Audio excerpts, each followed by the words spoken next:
እኔ በነገራችን ላይ ህልሜ ልንገርክ በቃ ትልቁ ህልሜ እግዚአብሔርን ሁሌ መለምነው እኔ ነግሬሃለሁ እናት አባት አልነበረኝም እናት አባት የለኝም ስልክ አስበው በቃ አሁን የኔ ልጅ ነው ማስባት ገባ እኔ ያለፍኩበትን ሳስበው እኔ ለልጄ ሞንላትን ለልጄ ማስብላትን ያሰበልኝ ቤተሰብ የለኝም ገባ እሱም በጣም በትልቁ አጥቻለሁ ብዬ ነው ማስበውና መማር እስኪያቅተኝ ድረስ ሆኛለሁ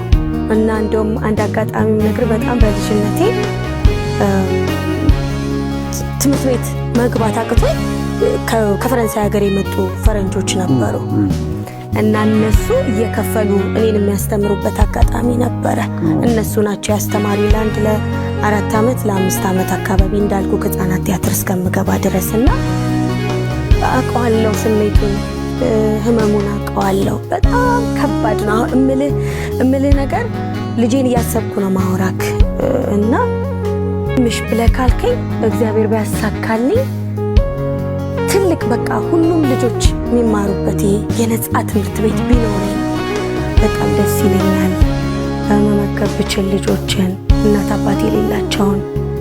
ማገዝ መርዳት ብችል የወደፊት ህልሜ ነው ደግሞ ከእግዚአብሔር ካሳካዋለሁ ብዬ አስባለሁ በተለይ እግዚአብሔር ትልቅ ትምህርት ቤት ከፍቼ ልጆች የሚማሩበት በነጻ ያለ ሰቀቀን መተው የሚማሩበትን ትምህርት ቤት እግዚአብሔር እንዲሰጠኝ ህልሜ ነው ደግሞ ከእግዚአብሔር ጋር አሳልፈዋለሁ